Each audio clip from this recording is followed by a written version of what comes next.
श्रीगणेशाय नमः। श्रीजानकीवल्लभो विजयते पञ्चमसोपान सुन्दरकाण्ड। शान्तं शाश्वतमप्रमेयमनघं निर्वाणशान्तिप्रदं ब्रह्मा शम्भुफणीन्द्रसेव्यमनिशं वेदान्तवेद्यं विभुम्। रामाख्यं जगदीश्वरं सुरगुरुं मायामनुष्यं हरिं वन्देऽहं करुणाकरं रघुवरं भूपालचूडामणिं। नान्या स्पृहा रघुपते हृदयस्मदीये सत्यं वदामि च भवानिखिलान्तरात्मा। भक्तिं प्रयच्छ रघुपुङ्गवनिर्भरां मे कामादिदोषरहितं कुरु मानसं च।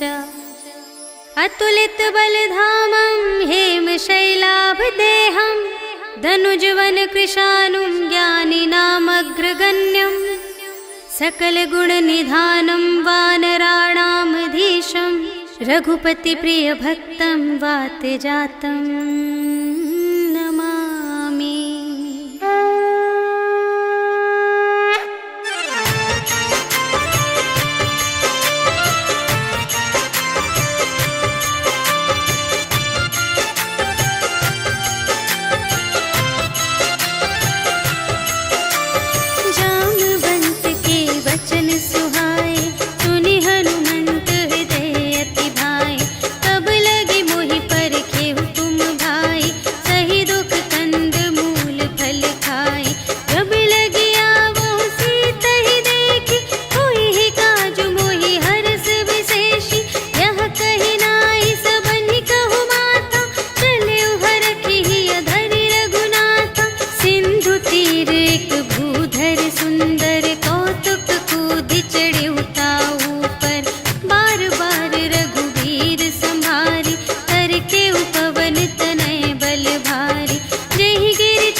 संचरित मधुलोभा।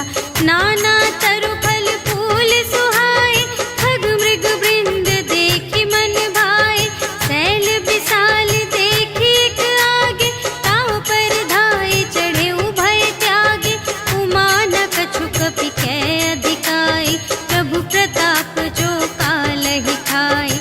गिरि पर चढ़ी लंका तेहि देखी, कही न जाई अति दुर्ग विशेषी। अति उतंग जल निधि चहु पासा, कनक कोट कर परम प्रकाशा। कनक कोट विचित्र मणिकृत, सुंदरायतना घना। चहु हट्ट हट्ट सुबट्ट बीती, चारुपुर बहुविधि बना गज। बाजी खच्चर निकर पदचर, रथ बरूथन ही को गने। बहुरूप निश्चर झूठ अति बल, सेन बरनत नहीं बने बन।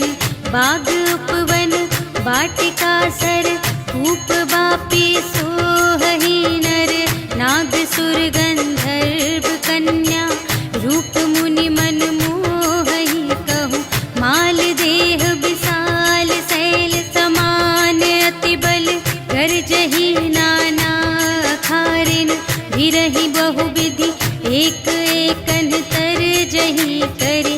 जतन भट कोटिन विकट तन, नगर चहु दिसि रचहि कहूँ। महिष मानुष धेनु खर अज, खल निसाचर भक्षहि एहि।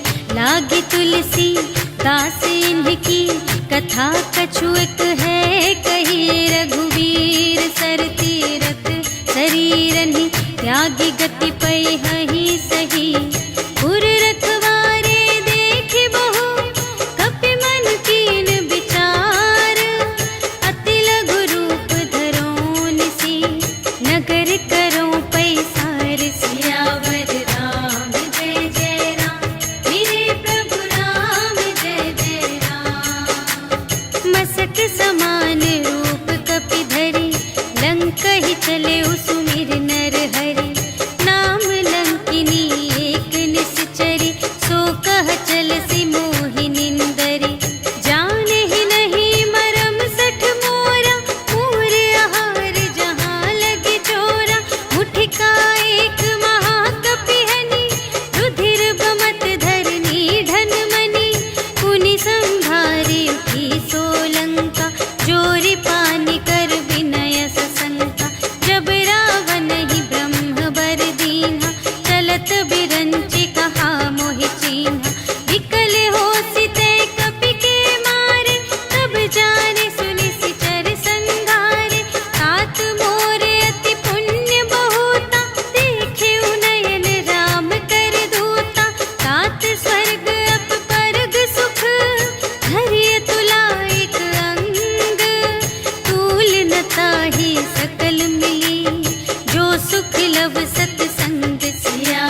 समझाए कि तुम हरिदासन मह कोई, मोरे हृदय प्रीति अति होय।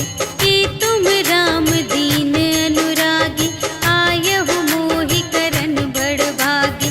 तब हनुमंत कही सब राम कथा निज नाम, सुनत जुगल तन पुलक मन, मगन सुमिर गुण ग्राम। सियावर राम जय जय राम, मेरे प्रभु राम जय जय राम। सुनहु पवन सुत रहनी हमारी, जिमि दस नन्हि महु जीव बिचारी। तात कबहु मोहि जानी अनाथा, करिहै कृपा भानु कुलनाथा। तामस तन कछु साधन नाही, प्रीति न पद सरोज मन माही। अब मोहि भा भरोस हनुमंता, बिनु हरि कृपा मिलहि नहीं संता। जो रघुबीर अनुग्रह कीन्हा, तो तुम मोहि दरसु हठि दीन्हा। सुनहु विभीषण प्रभु कै रीति, करहि सदा सेवक पर प्रीति। कहहु कवन में परम कुलीना, कपि चंचल सबहि विधिहीना। रात लेहि जो नाम हमारा, तिहि दिन ताहि न मिलै आहारा। अस में अधम सखा सुनो, मोहु पर रघुबीर। कीन्ही कृपा सुमिरि गुण, भरे बिलोचन नीर। सियावर राम जय जय राम, मेरे प्रभु राम जय जय राम। जानत हूँ अस स्वामी बिसारे, हिरहित काहे न होहि दुखारे। एहि विधि कहत राम गुण ग्रामा, पावा अनिर्वाच विश्रामा। उनि सब कथा विभीषण कही, जेहि विधि जनक सुता तह रही। तब हनुमंत कहा सुनु भ्राता, देखि चहऊँ जानकी माता। जुगति विभीषण सकल सुनाई, चले पवन सुत विदा कराई। करि सोई रूप गयो पुनि तहवा, वन अशोक सीता रह जहवा। देखि मनहि महु कीन्ह प्रणामा, बैठे ही प्रीति जात निस जामा। रिस तनु शीस जटा एक बेनी, जपति हृदय रघुपति गुण श्रेणी। निज पद नयन दिए मन, राम पद कमल लीन। परम दुखी भा पवन सुत, देखि जानकी दीन। सियावर राम जय जय राम, मेरे प्रभु राम जय जय राम। तरु पल्लव महु रहा लुकाई, करई विचार करूँ का भाई। तेहि अवसर रावण तह आवा, संग नारी बहु किए बनावा। बहु विधि खल थी तहि समुझावा, साम दान भय भेद दिखावा।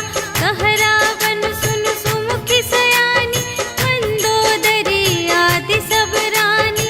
तब अनुचरी करऊँ पन मोरा, एक बार बिलोक ममोरा। दिन धरि ओट कहति वैदेही, सुमिरि अवधपति परम स्नेही। सुनु दस मुख खद्योत प्रकाशा, कबहु के नलिनी करई विकासा। अस मन समुझु कहते जानकी, खल सुध नहीं रघुबीर बानिकी। सठ सूने हरियाने ही मोहि, अधम निलज्ज लाज नहीं तोहि। आपु ही सुनि खद्योत सम, राम ही भानु समान। परुष बचन सुनि काढ़िय से, बोला अति खिसियान। सियावर राम जय जय राम, मेरे प्रभु राम जय जय राम। सीता ते मम कृत अपमाना, कटिहउँ तव सिर कठिन कृपाना। नाही त सपदि मानु मम बानी, सुमुखी होति नत जीवन हानि। श्याम सरोज दाम सम सुंदर, प्रभु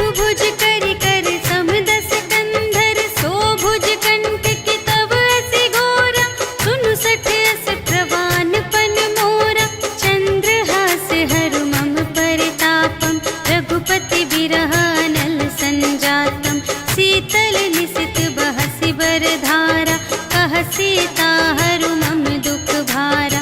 सुनत बचन पुनि मारन धावा, भयतनया कहि नीति बुझावा। कहिसि सकल निशिचरिन बुलाई, सीतहि बहु विधि त्रासहु जाई। मास दिवस महु कहा न माना, तो मैं मार बिकाढ़ी कृपाना। भवन गयउ 10 कंधर, यहाँ पिशाचिन वृंद। सीतहि त्रास दिखावही, धरहि रूप बहुमंद। सियावर राम जय जय राम, मेरे प्रभु राम जय जय राम। त्रिजटा नाम राक्षसी एका, रामचरण रति निपुण विवेका। सबन्हु बोली सुनायसि सपना, सीतहि सेई करहु हित अपना।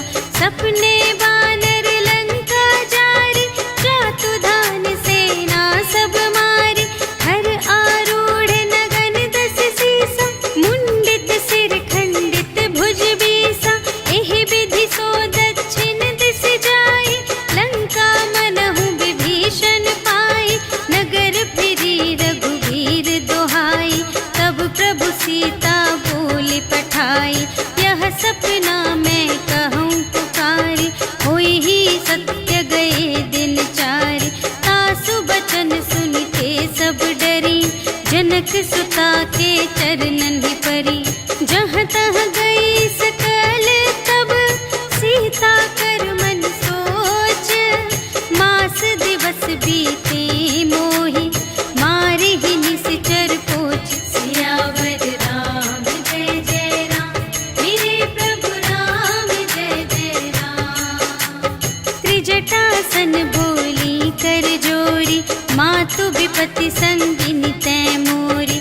तजो देह करु बेगी उपाय, दुसह बिरहु अब नहीं सही जाई। आने काठ रचु चिता बनाई, मातु अनल पुनि देहि लगाई। सत्य करहि मम प्रीति सयानी, सुनै कुशवन सूल समबानी। सुनत बचन पद गहि समझायसि, प्रभु प्रताप बल सुजसु सुनायसि। निसिन अनल मिल सुन सुकुमारी, अस कहि सो निज भवन से धारी। कह सीता विधि भा प्रतिकूला, मिलिहि न पावक मिटिहि न सूला। देखियत प्रगट गगन अंगारा, अवनि नावत एक अवतारा। पावक मय ससि स्रवत न आगे, मानहु मोहि जानि हथ भागी। सुनहि विनय मम विटप अशोका, सत्य नाम करु हरु मम शोका। नूतन किस लय अनल समाना, देहि अग्नि जन करहि निदाना। देखि परम बिरहा कुल सीता, सोछन कपिहि कलप समबीता। कपि करि हृदय विचार, दीन्हि मुद्रिका डारि। तब जन अशोक अंगार दीन, हर्षि उठी कर गहेउ। सियावर राम जय जय राम, मेरे प्रभु राम जय जय राम।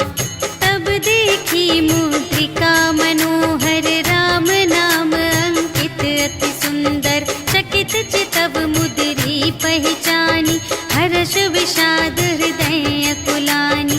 जीति को सकई अजय रघुराई, माया ते असि रच नहीं जाई। सीता मन विचार कर नाना, मधुर बचन बोले हनुमाना। रामचंद्र गुण बरने लागा, सुनतहि सीता कर दुख भागा। लागी सुने श्रवण मन लाई, आदि हुते सब कथा सुनाई। श्रवणामृत जेहि कथा सुनाई, कही सो प्रगट होत किन भाई। तब हनुमंत निकट चली गयो, फिर बैठी मन विस्मय भयो। रामदूत मैं मातु जानकी, सत्य शपथ करुणा निधान की।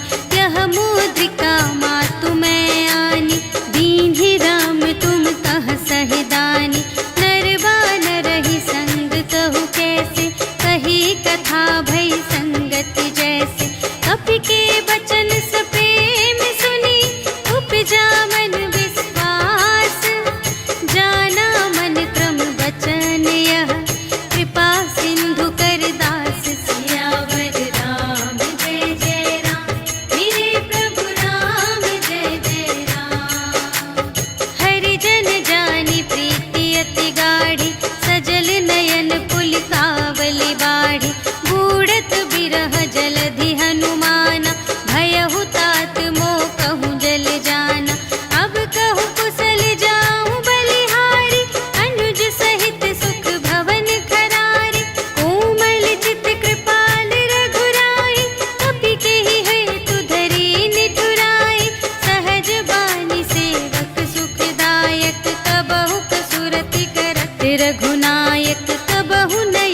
प्रेम राम के दूना।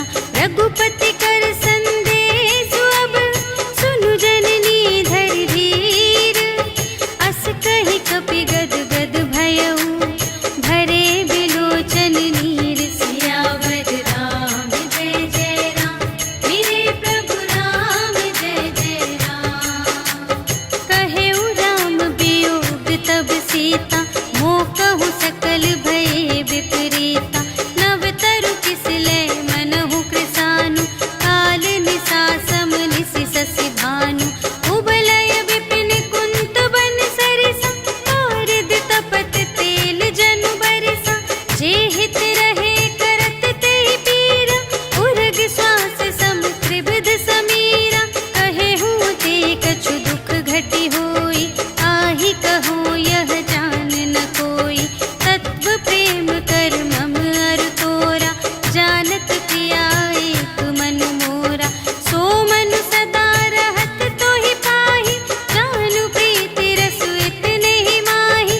प्रभु संदेश सुनत बै देहि, मगन प्रेम तन सुध नहीं तेहि। कह कपि हृदय धीर धरु माता, सुमिर राम सेवक सुख दाता। पुर आनहु रघुपति प्रभुताय, सुनि मम बचन तजहु कदराय। निशिचर निकर पतंग सम, रघुपति बानु प्रसानु। जननी हृदय धीर धरु, जरे निसाचर जान। सियावर राम जय जय राम, मेरे प्रभु राम जय जय राम। जो रघुबीर होति सुधि पाई, करते नहीं विलंब रघुराई। राम बान रबिउए जानकी, तम बरूथ कह जातु धानकी। अब ही मातु मैं जाऊं लवाई, प्रभु आय सुनहि राम दोहाई। अछुक दिवस जननी धरु धीरा, कपिन सहित आई हैं रघुबीरा। निशिचर मारि तोहि लय जय हैं, तिहु पुर नारद आदि जसु गए हैं। हैं सुत कपि सब तुम्हि समाना, जातु धान अति भट बलवाना। मोरे हृदय परम संदेहा, सुनि कपि प्रगट कीन्ह निज देहा। कनक भूधरा कार शरीरा, समर भयंकर अति बलबीरा। सीता मन भरोस तब भयउ, पुनि लघु रूप पवन सुत लयउ। सुनु माता शाखा मृग, नहीं बल बुद्धि विशाल।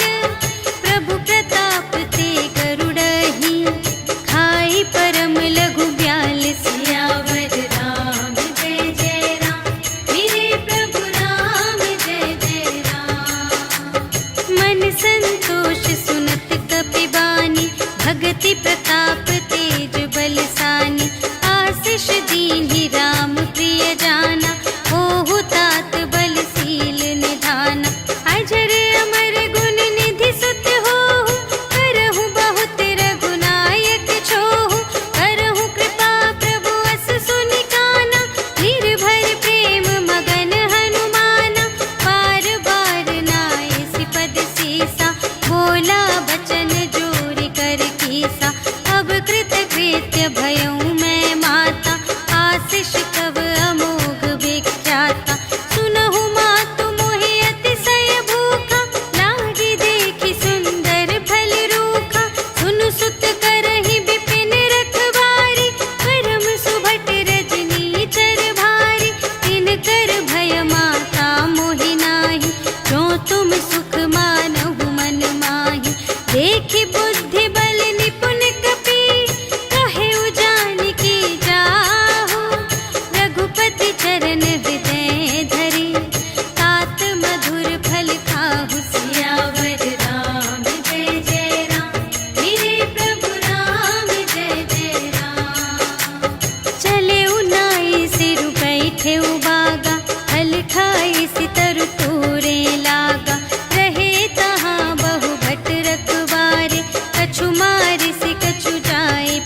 जाय प्रभंजन जाय ब्रह्म अस्त्र तेहि सांधा कपि मन कीन्ह विचार जो न ब्रह्म सर मानव महिमा मिटई अपार सियावर राम जय जय राम मेरे प्रभु राम जय जय राम ब्रह्म बाण कपि कहूँ तेहि मारा करते हूँ बार कटक संघारा तेहि देखा कपि मूर्छित भयउ नाग पास बांधे सिलय गयउ जासु नाम जपि सुनहु भवानी भव बंधन काटहि नर ज्ञानी आसु दूत की बंध तरुआवा प्रभु कारज लगी कपि बंधावा कपि बंधन सुनि निश्चर धाये कौतुक लागी सभा सब आए दस मुख सभा देखि कपि जाय कहि न जाय कछु अति प्रभुताई कर जोरे सुर दिस बिनीता त्रिकुटि बिलोकत सकल सभीता देखि प्रताप न कपि मन शंका जिमि यहि गन महु गरुड़ असंका कपि बिलोकि दसानन बिहसा कहि दुर्बाद सुत बध सुरत कीन्हि पुनि उपजा हृदय विषाद सियावर राम जय जय राम मेरे प्रभु राम जय जय राम कहलन केस कवन तय कीसा केहि के बल घाले सिबन कीसा कीधो श्रवण सुनेहि नहीं मोहि देखौ अति असंत सठ तोहि मारे निश्चर केहि अपराधा कहु सठ तोहि न प्राण कई बाधा सुनु रावण ब्रह्मांड निकाया काई जासु बल बिरचति माया जाके बल बिरंचि हरीसा पालत सृजत हरत दस सीसा जा बल शीस धरत सहसानन अंड कोश समेत गिरि कानन धरई जो विविध देह सुर त्राता तुमसे सठन सिखावन दाता हर को दंड कठिन जेहि भंजा तेहि समेत नृप दल मद गंजा हर दूषण त्रिशिरारु बाली बधे सकल अतुलित बलशाली जाके बल लवलेस ते जितेहु चराचर झारे आसु दूत में जा करी हरियाणी हूँ प्रिय नारी सियावर राम जय जय राम मेरे प्रभु राम जय जय राम जानो मैं तुम्हारी प्रभुताई सहस बाहु सन परी लराई समर बाली सन करि जसु पावा सुनि कपि बचन बिहसि बिहरावा आयउ फल प्रभु लागे भूखा कपि सुभाव ते तोरे रोका सबके देह परम प्रिय स्वामी मारहि मोहि कुमार गामी जिन्ह मोहि मारा ते मैं मारे यही पर बांधे तनय तुम्हारे मोहि न कछु बांधे कैलाजा कीन्ह चहु निज प्रभु कर काजा विनती करऊं जोर कर रावण सुनहु मान तजि मोर सिखावन देखहु तुम निज कुलहि बिचारी धन तज भजहु भगत भयहारी जाके डर अति काल डेराए जो सुर असुर चराचर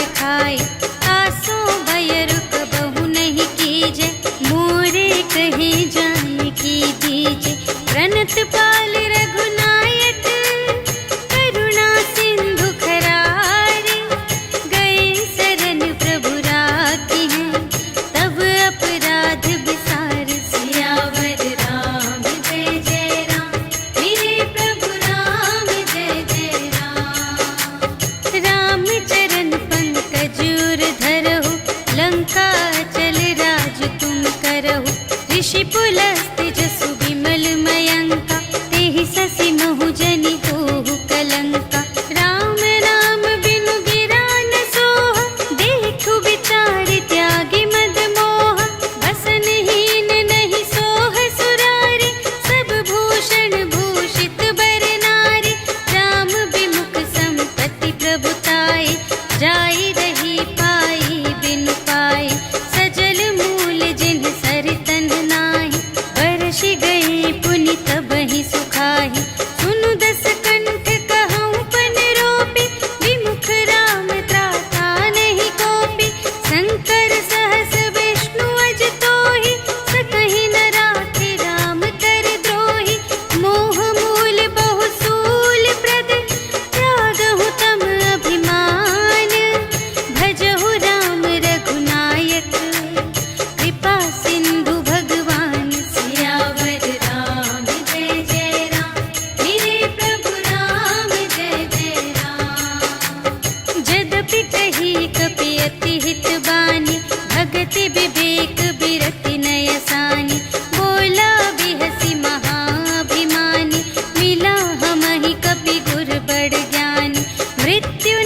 शत्रुघ्न सहित विभीषण आए।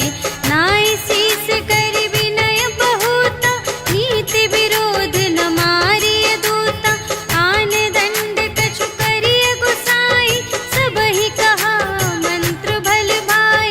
सुनत बिहसी बोला दस कंधर, अंग भंग करि पठियहि बंदर। कपि के ममता पूछ पर, सबहि कहउँ समझाई। तेल बोरि पट बाँधि पुनि, पावक देहु लगाई। सियावर राम जय जय राम, मेरे प्रभु राम जय जय राम। पूछहीन बानर तह जाई, तब सठ निज नाथ ही लई आई। जिनके कीन्हि बहुत बड़ाई,